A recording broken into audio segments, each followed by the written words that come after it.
Graduate combined grounds of Mahatma Gandhi Medical College and Hospital.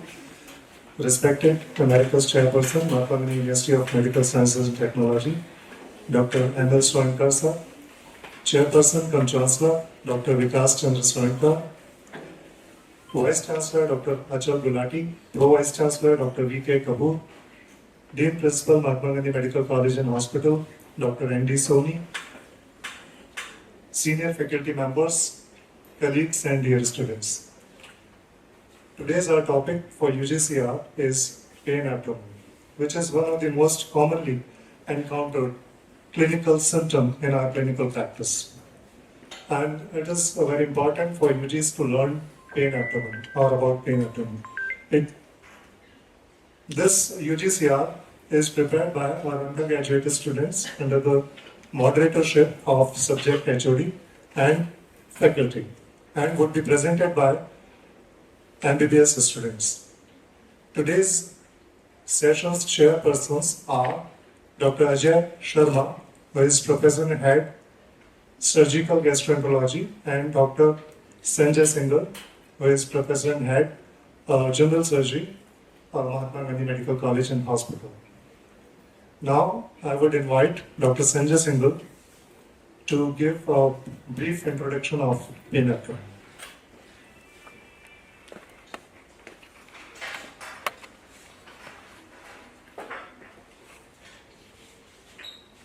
Good morning, Emeritus Chairperson Dr. M.L. Soinkar sir, Pro Vice Chancellor Dr. Kapoor sir, Senior Faculty Member, my colleagues and students. Today, topic for UGCR is given on the pain abdomen. As Dr. Tarun Oja told, pain abdomen is most common presentation in any surgical OPD as well as in emergency. In surgical OPD, those patients come to surgical OPD, almost 55% patients come with complaint of pain abdomen. And in surgical emergency, almost 60 to 70% of patients, those who come to emergency, comes with complaint of pain abdomen. So it is very important for all UG students to make a diagnosis. And again, it's very difficult to diagnose a case of pain abdomen in spite of all the available diagnostic modalities. Pain abdomen ultrasonography, we have very advanced ultrasonography, we have very advanced CT scan, MRI, but in spite of all these endoscopies, upper GI, capsular endoscopy, but in spite of all these diagnostic and advanced diagnostic modalities, it's still exact cause of pain abdomen is very difficult to diagnose preoperatively, and in operative cases, when we go for surgery or diagnostic laparoscopy, it is very common that the preoperative diagnosis is something different, and our diagnosis on surgery or on laparoscopy is entirely different. So that's why abdomen is called as the Pandora box. Why it is called as Pandora box? What is Pandora box? It's a very interesting story. Once it's a Greek story, and Greek god Zeus artificially created, and artificially creation में doctor Sonkar साहब बैठे हैं तो उस जमाने का शायद IVF रहा होगा कुछ, तो ज्यूस ने कोई IVF से एक लेडी को क्रिएट किया, and that was she was the most beautiful lady ever, and she was the first lady. And she gave him, जब उसकी शादी के ऊपर, she gave him a box. Actually it's a jar, but let's say called as a box. And the name of that lady was Pandora. और साथ में उसने उस लेडी को बोला कि बेटा इस बॉक्स को शादी में दे रहा हूँ, पर इसको कभी खोलना मत.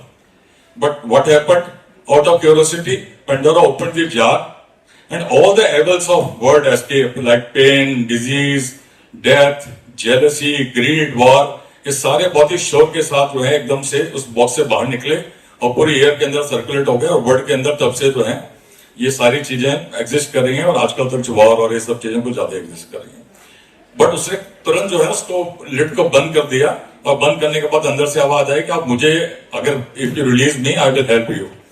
Then she asked who are you, तो she said I am hope.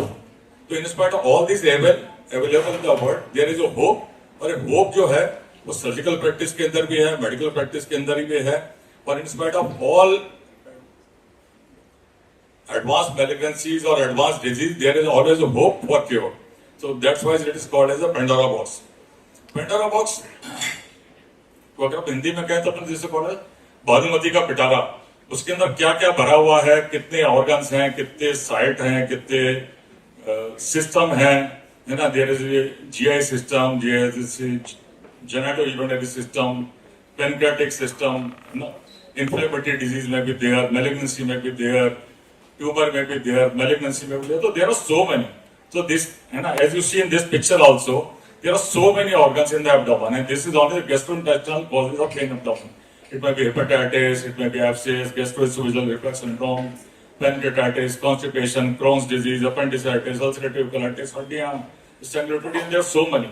So many cardiorespiratory causes are also may cause pain abdomen.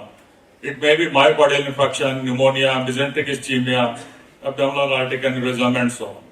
So many urogenital causes of pain abdomen is also there. So lot of organ, lot of system are involved in cases of pain abdomen, and this is not only in the surgery, but other specialties also may cause or patient may present to other specialty in cases of pain abdomen. How complex is the structure of abdomen? How many organs? How many diseases are all involved in this? So what is the symbolize and what is the caution from this mythology of Pandora box?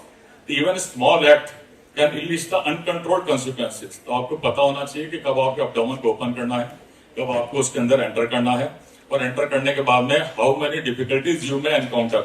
तो वहाँ पर जैसे Pandora box के अंदर बहुत सारी बुराइयां निकली थी, तो any disease, any malignancy, any tumor, any inflammatory causes, hemorrhage, bleeding, anything can be done in Pandora box. So like a Pandora box, the abdomen may appear simple, but once opened, it may reveal anything.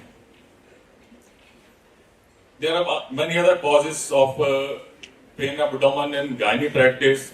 In cardiology, as ectopic pregnancy, ovarian torsion may be there. PID may also present with pain abdomen. Cardiology, respiratory lower lobe pneumonia, endocrinology. There are so many causes of pain abdomen. We will discuss with one by one few important topics. Today we are doing. So for education purpose, we have divided abdomen into 4 quadrants. On for our undergraduate student, it's very important कि quadrant क्या है. Usually क्या होता है बच्चों से कभी पूछते हैं what are quadrants, तो कहते हैं 9 quadrants हैं. तो quadrant are 4. That are right upper, left upper, right lower and left lower. 9 are the reasons. है ना. इसको अपन 2 imaginary line को draw करेंगे, वो next उसमें सेशन के बच्चे जो हैं, है ना, they will explain. तो 9 रीजंस हैं, क्वाड्रेंट जो है वो 4 हैं, और 9 रीजंस के अंदर what are the structures available. आपको यू हैव टू जस्ट एक सरफेस एनाटॉमी आपको अपने मन को बनानी पड़ेगी. तो सरफेस राइट अपकर्णम में what are the structure available in right hypochondrium? Liver, right kidney, gall bladder, hepatic flexure of colon, in epigastric liver, stomach, in left hypochondrium again stomach, pancreas, left kidney, spleen में भी there, है ना. तो patient present with left hypochondrium, तो first diagnosis of first आपके mind में क्या आना चाहिए सब, है ना. स्प्लीन फ्लेक्चर में भी देयर, टेल ऑफ पैनक्रियास के अंदर भी प्रॉब्लम हो सकती है, स्प्लीन के अंदर भी प्रॉब्लम हो सकती है. That we will discuss in one by one. The common abdominal condition presenting in surgery OPD is gallstone disease, chronic appendicitis, inguinal or obstructed hernia, hydrosis, benign liver abscess, abdominal tuberculosis, pancreatitis, acute pancreatitis. Common abdominal condition present in emergencies, acute appendicitis, perforation peritonitis. So we will discuss 3, 4, 5 important topics. Today we are going to discuss the history taking, because history taking is very important. You know, as I already said, investigation modality advanced से बढ़िया investigation modality आने के बाद में diagnosis is still based on clinical judgment. So clinical history taking, examination, investigation, differential diagnosis, and we will discuss 1 or 2 diseases like appendicitis today, and the rest we will discuss in next. Thank you very much. And now I invite first year student for introduction of history taking in cases of pain abdomen. So first we will discuss about history taking, then examination in cases of pain abdomen, then investigation in cases of pain abdomen, differential diagnosis of pain abdomen, and then we will discuss about the specific organ wise or specific disease wise appendicitis, anatomy of appendix, and pathophysiology of appendicitis, and again the treatment for the surgical management of the appendicitis. So to start with pain abdomen, history taking examination, and history taking is most important part of appendicitis or any pain abdomen. Thank you very much. Good morning, respected dignitaries, esteemed faculty members, and my fellow colleagues. Today I, Soumil Choudhary, along with my team members, Aman Singh, Ananya Tang, Rakshit, and Shubhi Srivastava, am going to present history taking in a case of pain and abdomen. This presentation has been prepared under the moderatorship of Dr. Neelkamal Gupta Sir, Professor and Unit Head, Department of General Surgery, and under the guidance of Dr. Sanjay Singhal Sir, Professor and Head, Department of General Surgery. Through this presentation, we aim to understand the crucial approach to history taking in clinical cases of pain and abdomen. The points include demographic details, chief complaint, history of presenting illness, past history, medical and surgical, drug history, personal history, and family history. Following points are to be asked to the patient during history taking: the site, mode of onset, time of onset, severity, nature, progression, duration, movement, diurnal variation, periodicity, aggravating factors, relieving factors, and the associated symptoms. Site. Pain is often localized to the area of the affected organ. The abdomen is divided into the quadrants, which are the right upper, right lower, left upper, and left lower. The respective causes of pain in these areas will be covered in the upcoming slides. Mode of onset of pain is helpful to identify how the pain began. Sudden onset may suggest perforation, colic, volvulus, or torsion. Gradual onset is seen in cases of appendicitis where the pain starts dull and proceeds to become acute in obstruction. Time of onset is helpful in identifying when the pain begins. Acute appendicitis pain often begins in the early morning. Peptic ulcer perforation pain typically starts in the afternoon, but patients present it at night. The severity of pain may differ from person to person. It can be graded as mild, moderate, and severe. Mild pain is an annoying sensation that does not significantly interfere with daily life. Moderate pain is more disruptive, significantly interfering with daily activities. Severe pain is a disabling type of pain that prevents a person from performing day-to-day tasks. Patients may complain of severe pain in acute pancreatitis, biliary colic, perforated peptic ulcer, and dissecting aneurysm of aorta. Let us now classify the nature of abdominal pain into distinct types, which include colicky pain. It is seen in cases of obstruction of hollow viscus. It is typically intermittent, comes in waves, and is often severe in intensity. It begins suddenly, reaches a peak, and subsides, only to recur again. Common in intestinal colic, ureteric colic, or biliary colic. It is often associated with sweating, vomiting, and clamming extremities. Dull aching pain is described as a mild continuous pain with no specific features. Its examples include cholecystitis. Pins and needles sensation is characterized by the feeling of pins and needles pricking in the area of the skin supplied by the affected sensory nerve. It is typically felt in cases of injury to the peripheral sensory nerve. Burning pain is almost like a burning sensation caused by contact with a hot object. Most commonly, it is associated with peptic ulcer disease. Stabbing pain is a type of sudden, severe, sharp, and localized pain typically felt in acute perforation of peptic ulcer. Shooting pain is typically described as a pain that travels quickly along a path or a nerve. It can be seen in cases of nerve root irritation, as seen in segmental or radicular pain, typically felt in cases of sciatica. Cramping pain or constricting pain gives a feeling of something encircling and compressing from all directions in the relevant part. It comes in waves similar to colic but is often described with more muscular involvement. It is seen in gastroenteritis, dysmenorrhea, or irritable bowel syndrome. Throbbing pain is described as a pulsatile or rhythmic pain. It is often seen in infections or abscess formation such as pyrogenic abscesses. Scalding pain is often described as burning superficial pain felt during micturition. Can be seen in urinary tract infections, particularly urethritis or cystitis. Distension. Patients describe it as a feeling of fullness, tightness, or pressure. It is associated with gas accumulation, intestinal obstruction, or ascites. It is often accompanied by bloating and visible abdominal swelling. Twisting pain is a type of sensation that gives a gripping torsional feeling. It is seen in cases like volvulus, torsion of ovarian cyst, or testicular torsion. Pain is sudden and severe. Progression of disease. Pain is to identify how pain changes over time both in intensity and duration. Pain may begin in a weak note and gradually reach a peak or a plateau and then gradually decline. It may begin at its maximum intensity and remain at this level till it disappears. The severity of pain may fluctuate. Duration. It is to identify how long a person experiences the pain. Colicky pain may last for seconds to minutes. Meanwhile, myocardial infarction pain may last hours. Moving on to the movement. Movement can be divided into three types: shifting, radiation, and referred. In shifting pain, pain is felt at one side in the beginning and then the pain is shifted to another side and the original pain disappears. In case of acute appendicitis, pain is first felt at the umbilical region.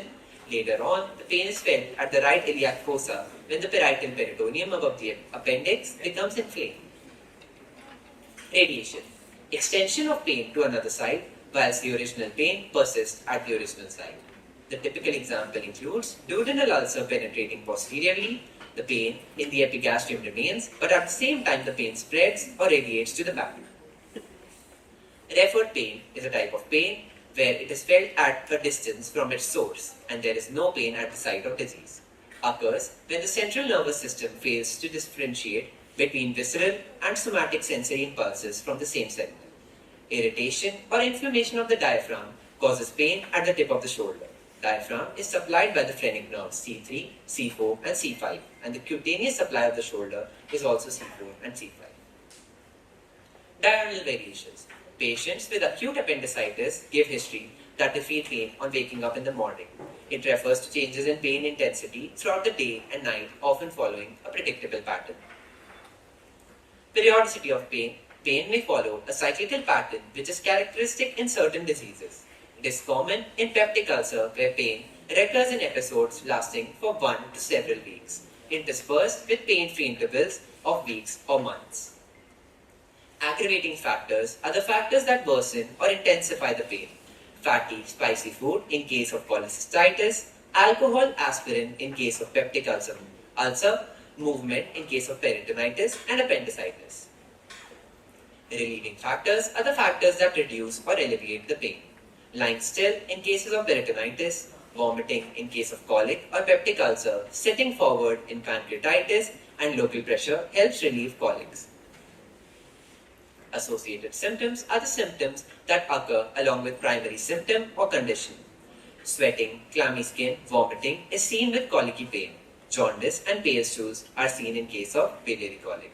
Now, I would like to invite Radhika Rathore to present the examination and differential diagnosis.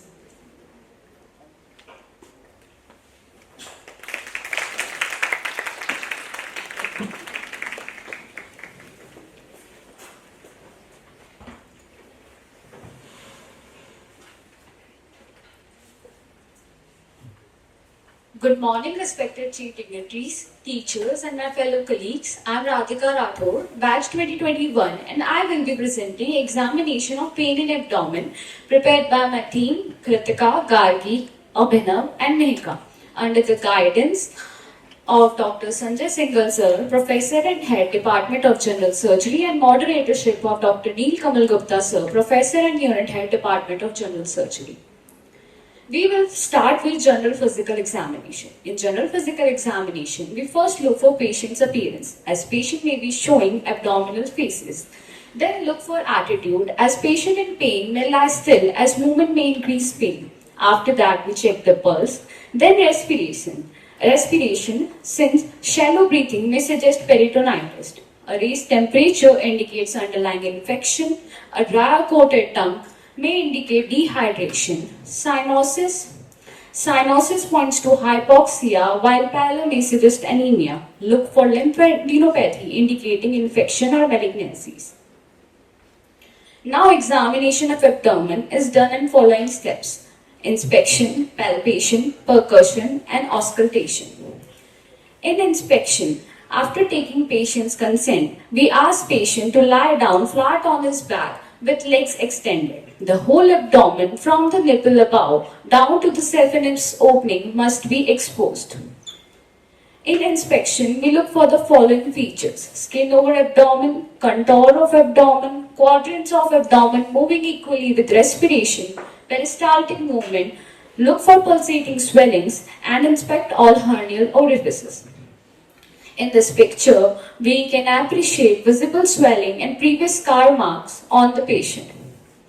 Discoloration of skin. Seen in late cases of acute hemorrhagic pancreatitis, there is a Cullen sign where there is bluish hue around the umbilicus and grey Turner sign where there is discoloration on the flanks.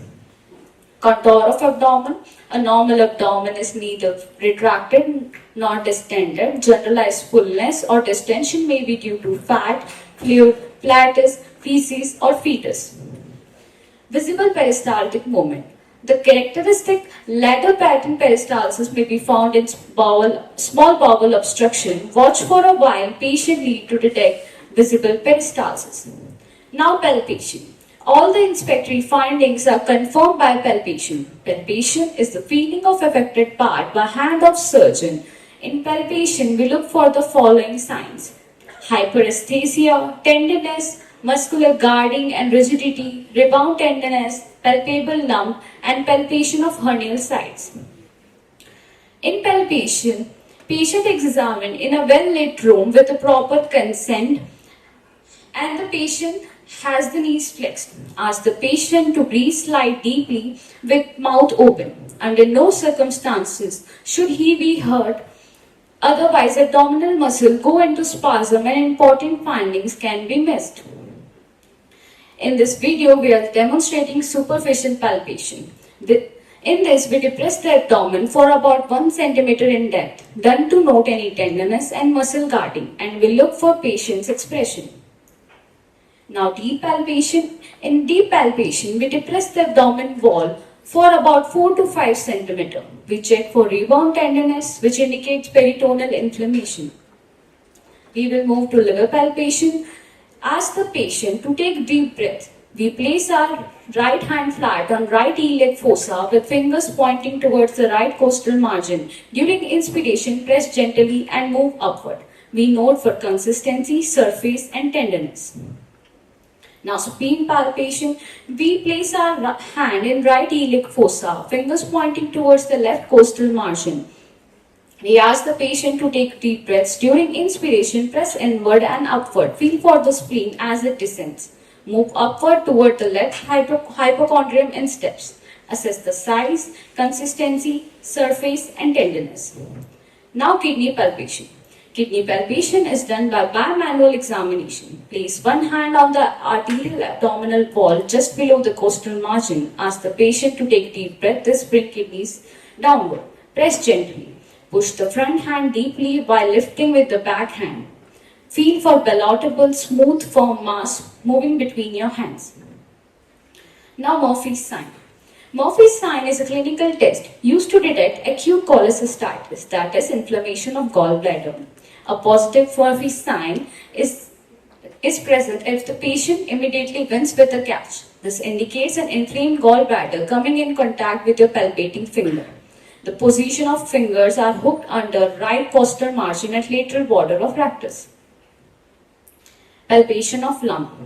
We check for the following features in lump: movement of swelling with respiration, movement of swelling in all directions, is the swelling ballotable, is the swelling parietal or intra-abdominal, and is the swelling pulsatile or not.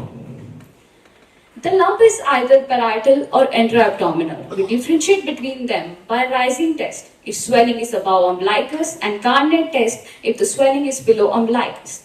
Parietal swelling becomes more visible or remains same, while the intra-abdominal swelling becomes less visible or dissipate. But if the swelling is parietal and fixed to abdominal muscle, the swelling will not be movable, seen in recurrent fibroid of Paget disease and hematoma in rectus muscle. We are demonstrating leg lifting test or Carnet test. The abdominal muscle are taught by asking the patient to raise both extended legs from bed. In this video, we will be demonstrating the rising test. The abdominal muscle are taught by asking the patient to raise shoulder from the bed with the arm folded over the chest and feeling for the swelling. Now pulsation. The swelling on abdomen in aorta, in front of aorta is pulsatile. Pulsation can be two types, transmitted or expansile. Aneurysm shows expansile pulsation while others show transmitted pulsation. To differentiate, patient is asked to be in knee-elbow position. If still pulsatile, then aneurysm, and if not, then swelling as it gets separated from aorta. Now we'll move to percussion. Percussion is listening to the tapping note with a finger on a finger placed on affected part. Now in percussion, we look for shifting dullness, fluid thrill, and obliteration of liver dullness. Shifting dullness. It is a clinical test used to detect free fluid in the abdomen. In this video, we percuss the abdomen from the center to the flank and noting the shift in the area of dullness when the patient changes position. We wait for 15 seconds for the patient after patient changes position for fluid to shift. There are many acute abdominal conditions in which free fluid can be accumulated in peritoneal cavity. These are perforation of peptic ulcer, acute pancreatitis, ruptured ectopic gestation. Fluid thrill. This is a video of fluid thrill. It is a test for detecting large amount of ascitic fluid in the abdomen. A tapic impulse on one flank is transmitted to the opposite side and felt by examiner's hand, indicating free fluid. Fluid thrill is also obtained in case of encysted fluid such as large ovarian cysts touching both the flanks. Liver dullness. In liver dullness, percussion is from the chest, resonant area downward along the right midclavicular line. The note changes from the resonant to the dull at the right upper border of liver around 5th intercostal space and continue to dullness until the lower border near the costal margins. This helps assess liver size. If dullness is replaced by resonant note, it indicates presence of free gas under diaphragm occur in perforation of gastrointestinal tract. Auscultation. Now auscultation is done to detect bowel sounds and vascular bruits. Normal sounds are heard like clicks and gurgles. The silent abdomen is pathognomic feature of diffuse peritonitis and a noisy abdomen is feature of acute intestinal obstruction. Succussion splash sound is heard in intestinal obstruction. Now rectal examination. No examination of abdominal case is complete without a digital examination of rectum. The wall may be tender in pelvic type appendicitis. In intussusception, after the rectal examination, one will find mucus and blood on gloved finger. Thank you. Now I will like to call my fellow colleague and co-presenter to present differential diagnosis. Good morning, respectable chief dignitaries, teachers, and my fellow colleagues. I am Abhinav Gautam of batch 21, presenting examination of differential diagnosis. For division of abdomen, we draw two vertical and two horizontal imaginary lines on abdomen wall to create 9 anatomical regions. The vertical lines are called mid-clavicular lines, drawn from the midpoint of each clavicle straight down towards the mid-inguinal point. The upper horizontal line is the transpyloric line, which passes midway between the xiphisternum and umbilicus, usually at the level of tip of 9th costal cartilage and L1 vertebra. The lower horizontal line is transtubercular line, lie at the level of 2 tubercle of iliac crest, about 2 inches behind the anterior superior iliac strand, roughly at the level of L5 vertebra. This creates a 3x3 grid, forming 9 regions in right hypochondric, epigastric, left hypochondric, right lumbar, umbilicus, left lumbar, right iliac fossa, hypogastric, left iliac fossa. Now moving on, differential diagnosis of pain abdomen based on these 9 regions, right hypochondric region. This includes structure like liver, gallbladder and diaphragm. Common causes for pain here are diaphragmatic pathology, liver diseases such as hepatitis, biliary pathologies like cholecystitis, gallstone and CBD stones. Epigastric region. This region contains stomach, pancreas, duodenum and part of liver. Important causes include peptic ulcer disease, pancreatitis, functional dyspepsia and gastritis. Left hypochondric region. It mainly involves the spleen and stomach. Here we commonly see diaphragmatic pathology and splenic disorders such as splenomegaly. Right lumbar region. This corresponds to the right kidney and ureter. The main differential diagnoses here are renal colic or ureteric colic, pyelonephritis and psoas abscess. umbilical region. This is the central zone where the small intestine and mesentery are present. The causes include irritable bowel syndrome, small bowel pathology, and chronic mesenteric ischemia. Left lumbar region. Similar to the right side, this region includes the descending colon and left kidney. Pain here is often due to renal colic or ureteric colic, descending colon diverticulitis, colonic obstruction, right iliac fossa. This area involves appendix, cecum, and right ovary in female. Differential here include acute appendicitis, Crohn's ileitis, and Meckel's diverticulitis. Hypogastric or suprapubic region. This includes the urinary bladder, reproductive organ, and the rectum. Pain here is typically from bladder pathology like cystitis, rectal carcinoma, proctitis, endometriosis, pelvic inflammatory disease. Left iliac fossa. It contains the sigmoid colon and left ovary. The important causes of pain here are diverticulitis, colitis, sigmoid volvulus, ovarian torsion. So in summary, this 9-region approach is a quick and clinically useful method to narrow down the cause of abdominal pain based on location and underlying causes. Organs. It helps in forming a focused differential diagnosis and guides further investigation and management. Most common causes for pain in abdomen are acute appendicitis, cholecystitis, peptic ulcer perforation, and acute pancreatitis. In this UGCR, we are going to discuss acute appendicitis in detail. For that, I would like to call my fellow colleague to take this PPT further.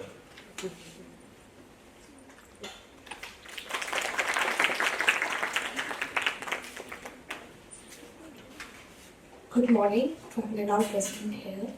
We are representing the Department of Anatomy in 16th Undergraduate.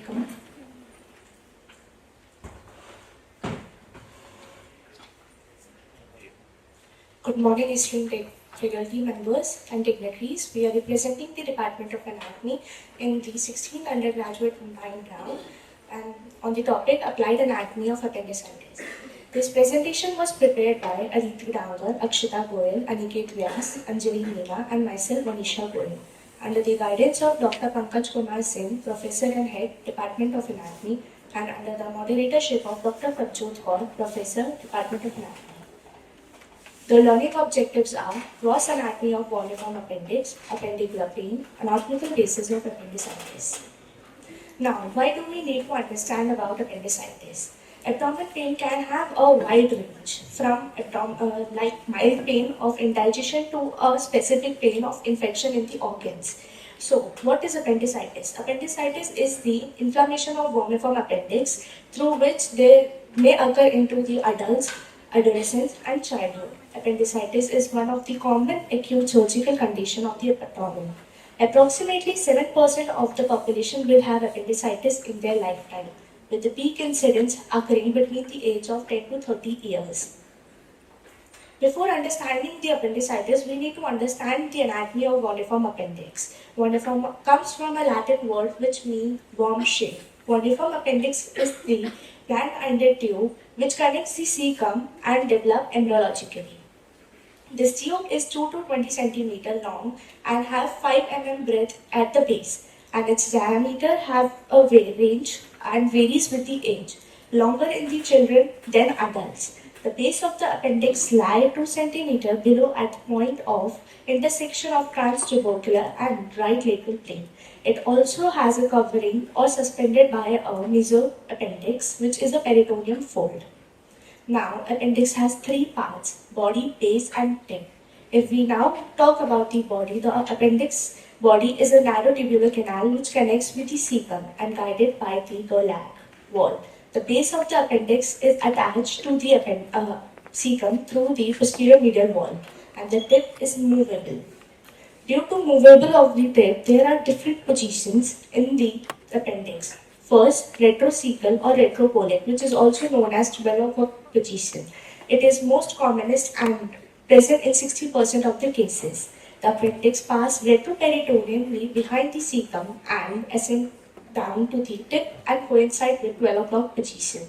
Second, pelvic, splenic, 2 o'clock position present in 1 to 2% cases, and the tip passes upward and medially in front of the peritoneum of the ilium. Third, promontory type, 3 o'clock position. It is very rare and its tip is directly horizontal towards the sacral promontory. If we now talk about the pelvic type, which is 4 o'clock position, the second commonest and present in 30% of the cases. And in last, we will talk about the mid-inguinal point or position, that is 6 o'clock position. It is very rare in the humans. Now, if we talk about the arterial supply, appendix is supplied by the appendicular artery, which is a branch of ileocholic artery. And ileocholic artery is a branch of superior mesenteric artery. Superior mesenteric artery also supply the midgut, and it runs parallel to the mesocolon. Venous drain into the appendicular vein, and this appendicular vein then drain into the ileocholic vein. Ileocholic vein then drain into the superior mesenteric vein, and superior mesenteric vein join with splenic vein to form portal vein and drain into the liver. Now, the appendix receives its nerve supply from the autonomic nervous system. Autonomic innervation comes from the superior mesenteric plexus, which provide both sympathetic and parasympathetic fibers. Sympathetic fibers come along with the vagus nerve, and parasympathetic fibers come along the level of T10 of the spinal cord. That is why the pain from appendix is initially felt around the umbilicus. Lymphatic drain into the superior mesenteric lymph nodes via ileocholic nodes. Now we will understand the histology of appendix. The wall of the appendix has 4 layers: mucosa, submucosa, muscularis externa, and serosa. Mucosa is lined by the simple columnar epithelium and also have plenty of goblets. Submucosa have a ring of large lymphoids which include germinal centers. Now, the symptoms which occur in appendicitis are sudden pain of abdomen, nausea, vomiting, loss of appetite, fever, constipation, and abdominal bloating. The signs which are used during the physical examination by a doctor help to diagnose appendicitis more accurately are McBurney's sign. Pain and tenderness is positive sign and indicate appendicitis. McBurney's point is 2/3 from the umbilicus to anterior superior iliac spine. Now, there are some more signs which are in the posterior relationship of the cecum.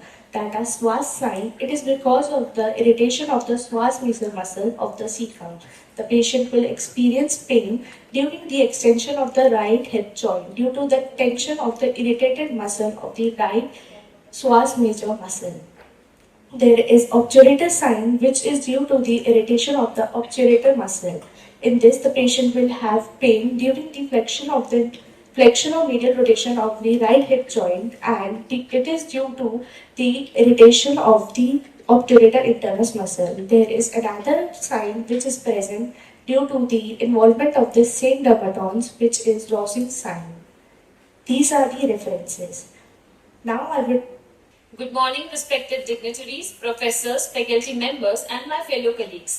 I am Akshi Khadav, final professional MBBS student of batch 2021, along with my teammates Bhanu Vashish, Dipanshu Agarwal, Divya Dhakar, Harsh Sharma, is here to present our topic on clinical features and differential diagnosis of acute appendicitis under the guidance of Dr. Sanjay Singhal Sir, Professor in Head Department of General Surgery, and moderatorship of Dr. Neel Kamal Gupta Sir, Professor and Unit Head Department of Surgery. Symptoms of acute appendicitis. The classical features of acute appendicitis begin with poorly localized colicky abdominal pain. First, noticed in periumbilical region. This central abdominal pain is usually associated with vomiting and nausea, followed by a low-grade fever forming a clinical triad of symptoms known as Murphy's triad. Other symptoms like tachycardia, suprapubic pain, urinary complaints, anorexia, altered bowel movements like diarrhea or constipation are also observed. Signs of acute appendicitis. The first most important sign is McBurney's sign, the initial sign of an acute appendicitis patient present with tenderness on the McBurney's point.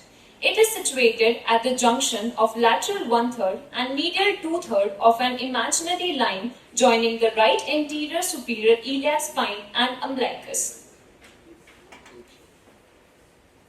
Rebound tenderness of Blumberg's sign. Rebound tenderness is mainly a sign of peritonitis due to presence of an inflamed organ underneath it. The suspected area is palpated with each expiration gradually reaching depth and withdrawn suddenly. As a result of this abrupt removal, the abdominal musculature springs back into its original pace and the patient will have severe pain. This is an important sign in an acute appendicitis patient. Rousing sign. When the left iliac fossa is palpated, pain is appreciated in the right iliac fossa because the coils of small intestine shift slightly to the right and irritates inflamed peritoneum or appendix. This is a very important and definitive test to differentiate acute appendicitis from similar other abdominal conditions. Psoas test. A retrocecal appendix lie on the psoas major muscle. Thus, in case of a retrocecal appendicitis, it will cause irritation of the psoas major muscle, which is concerned with flexion of the hip joint. As we can observe, when the patient is turned to the left and the right thigh is hyperextended, this muscle is stretched and patient winces in pain. Other obturator sign. We make the patient lie in supine position with flexion at knee and internal rotation at the hip will cause pain to the patient. A pelvic appendix lie on the obturator internus muscle. So in case of a pelvic appendicitis, the internal rotation at the hip joint will stretch the obturator internus muscle, causing severe pain to the patient. Other clinical signs. Many other clinical signs observed like tenderness in the right side of the rectum on PR examination in the case of a pelvic appendicitis. Dunphy's sign, which is increased abdominal pain on cuffing. Muscle guarding and rigidity is also appreciated, which is also an important sign of peritonitis. The Alvarado or Mentrel score. A number of clinical and laboratory-based scoring systems have been derived to assess diagnosis. The most widely used is the Alvarado score. The symptoms involved in this scoring system is migratory right iliac fossa pain, anorexia, nausea and vomiting, whereas the signs are tenderness, rebound tenderness, elevated temperature. The laboratory findings used are leukocytosis, shift to left, making it a total of 10. A score more than 7 is strongly predictive of acute appendicitis. Differential diagnosis of acute appendicitis. The differential diagnosis can vary according to patient age and sex. Likewise, in children, gastroenteritis, mesenteric adenitis, Meckel's diverticulum, intussusception. In an adult male, ureteric colic, regional enteritis, torsion of testes or pancreatitis. In case of an adult female, many gynecological causes like pelvic inflammatory disease, endometriosis, ovarian torsion or other causes like pyelonephritis or ureteric colic can be present. Elderly can present with diverticulitis, intestinal obstruction, mesenteric infarction or colonic carcinoma. These are some diagnoses that could present some similar symptoms to acute appendicitis. Concluding this, now I would like to call my colleague to take forward the presentation with further investigation in acute appendicitis.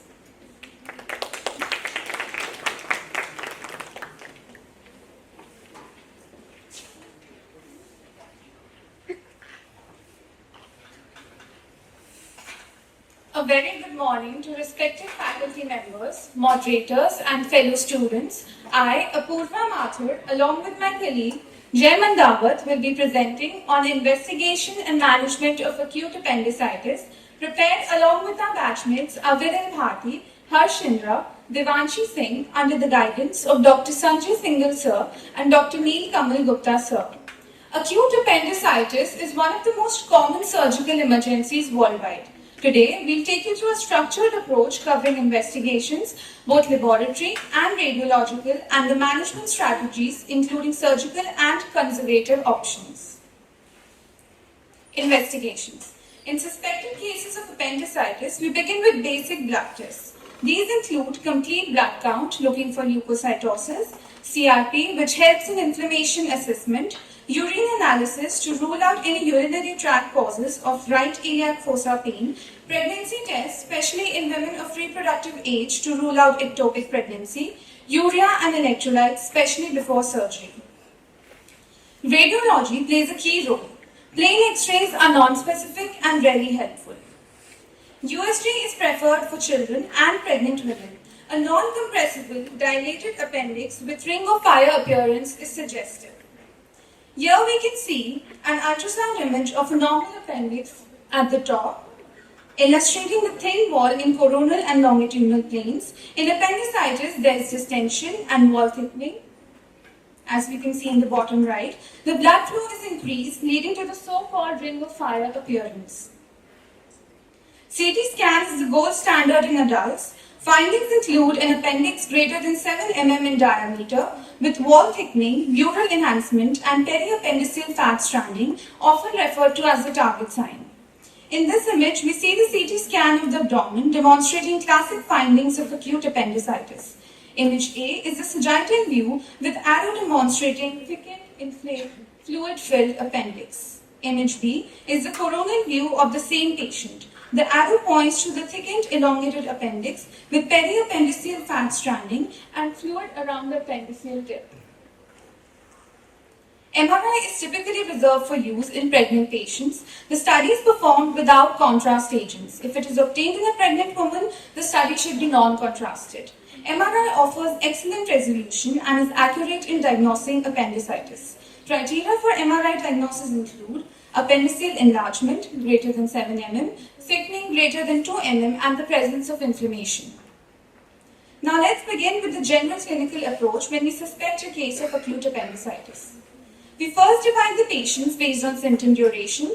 If the symptoms have been present for less than 48 hours, we follow the early presentation algorithm. If the symptoms have been present for more than 48 hours, we follow the algorithm for delayed presentation, which I'll explain in the next slide. For males, if the presentation is classic, say localized peritonitis or migration of brain, we proceed straight to appendicectomy. Note that laparoscopic appendicectomy is the gold standard. If the presentation is equivocal, say mild or atypical symptoms, we do a CT scan. If the CT scan is positive for appendicitis, we perform appendicectomy. If negative, the patient is put under brief observation. If the condition improves, the patient is discharged. If there is no improvement, we perform a diagnostic laparoscopy. For females, we first assess whether the patient is pregnant. If pregnant, we follow the pregnancy-specific algorithm, which I'll discuss shortly. If not pregnant, we proceed with the CT scan just like in males. Again, outcomes are handled similarly. If positive, appendicectomy. If negative, brief observation. And if there's a differential diagnosis, we'll treat as indicated. Now let's look at patients who come to us after more than 48 hours of symptom onset, often more complicated or unclear cases. The first question we ask is there diffuse peritonitis? If yes, we initiate resuscitation, start broad-spectrum antibiotics, and proceed straight to the operating room for surgical source control.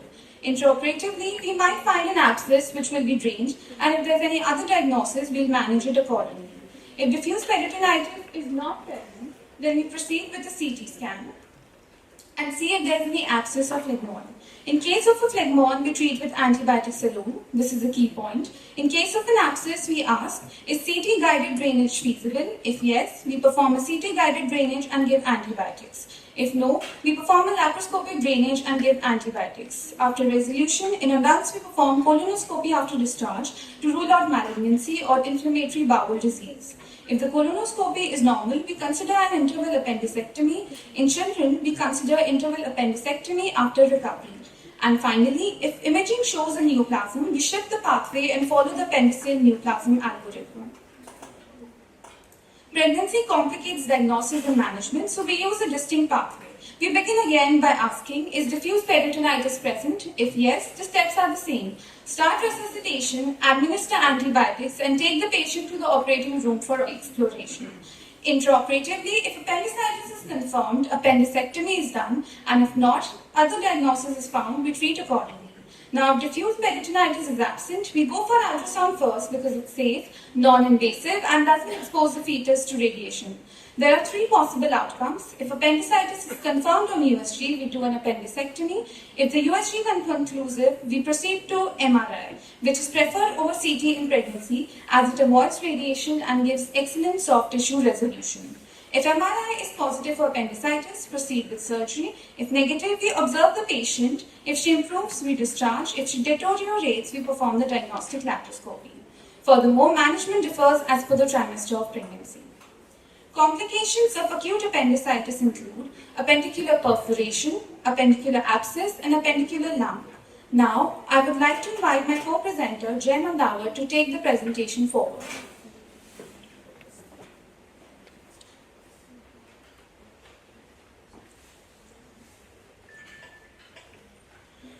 Good afternoon, respected dignitaries, respected faculty members, and my dear friends. Today, I, Jay Madnawat from MBBS Batch 21, will take this PPT further and explain the management of acute appendicitis. Following an attack of acute appendicitis, infection is sealed off by greater momentum, cecum, terminal ileum, which results in a tender mass in the right iliac fossa. Presence of a mass is a relative contraindication for appendicectomy because it is very difficult to remove appendix from such a mass. An attempt to remove it may result in a fecal fistula. It may form by the third day of acute appendicitis and it may form an abscess or resolve with treatment.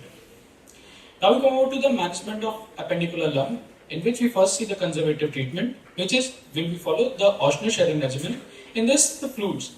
Patient is kept on NPO for a few days. During this time, IV fluids are given to correct the dehydration. After 3 to 4 days, the abdomen becomes soft, tenderness decreases, and once stools are passed, Ryle's tube is removed. Clear oral fluids followed by soft diet is given. By 1 week, the patient is back to normal. Aspiration with Ryle's tube to give rest to the gut. Bowel care, we should avoid purgatives, which may cause perforation. And the important charts like temperature, pulse, respiration, and diameter of mass. Increasing temperature and increasing the size of mass indicates an appendicular abscess. Antibiotics to cover all the organisms like gram-positive, gram-negative, anaerobic organisms. Now, what are the criteria to stop the conservative treatment for appendix lump? Those are a rising pulse rate, increasing or spreading abdominal pain, or increase in the size of mass. Clinical improvement is usually evident within 24 to 48 hours. Exploratory laparotomy should not be done. If the patient is not improving, there is a suspicion of abscess, and when doubtful of the diagnosis, exploration is indicated. Interval appendicectomy if the mass resolves after 6 to 8 weeks. Failure of the mass to resolve should raise a suspicion of a carcinoma or Crohn's disease. At the very least, follow-up CT should be performed to ensure complete resolution of findings, and the patient should undergo colonoscopy before appendicectomy. Now, what are the types of surgical treatments offered? First of all, we see the open appendicectomy, which is a good old method. Here, entire peritoneal cavity cannot be visualized. Often, it may require an extension of incision or converting into a formal laparotomy. Another is laparoscopic appendicectomy, which is a gold standard approach for appendicectomy. Incision is small, entire peritoneal cavity can be seen, which is very important, and especially in females. Recovery is faster in this time. Now we'll see what are the different approaches for an open appendicectomy. Gridiron incision, which is a muscle splitting incision. Line squeeze incision, which is used for better cosmetic outcomes like in young males or young females. Rutherford Morrison's muscle cutting incision, which is a modification of McBurney's incision as an extension to have a better approach. Here, internal oblique and transverse abdominis muscles are cut laterally. It is often done in higher and or difficult or subhepatic appendix. Right pyramidal incision, which is used in the case of peritonitis due to burst appendix. Now, we'll see what are the steps for an open appendicectomy. Under general anesthesia or spinal anesthesia, skin is incised. 2 layers of superficial fascia are cut. External oblique aponeurosis is opened in the line of incision. Internal oblique and transverse muscles are split in the line of fibers. Peritoneum is opened in the line of incision. Cecum is identified by tinea and ileocecal junction. Omentum, when adherent, is separated. Appendix is held with Babcock's forceps. Mesoappendix with appendicular artery is ligated. Using a thread or a silk, a suture is placed around the base of appendix. The base of appendix is transfixed using Vicryl, which is absorbable. Appendix is cut distal to the suture ligature and then removed. The stump is then cleaned with antiseptics. Now we'll see this is a pictorial analysis of an open appendicectomy. Here we can see the mesoappendix being divided between the artery and forceps, and then it will be ligated. And in the other picture, the appendix is ligated at its base and which is just about to be divided. What are the complications after appendicectomy? Paralytic ileus, which is due to sepsis and bowel handling. It usually subsides in 2 to 3 days. Fecal fistula occurs when appendicectomy is done in a gangrenous or perforated or a febrile base appendix. Reactionary hemorrhage due to slipping of ligature of the appendicular artery, and which can be life-threatening. Tachycardia, pallor, dropping hemoglobin, and TCV are some indicators for it. Emergency re-exploration with transfusion of blood is needed then. Clots are removed, bleeding artery is identified and is ligated securely. Wound infection, which is a most common post-operative complication, portal parenchyma. Adhesive intestinal obstruction, which is also most common late complication of an open appendicectomy. With this, we conclude our presentation. Thank you so much.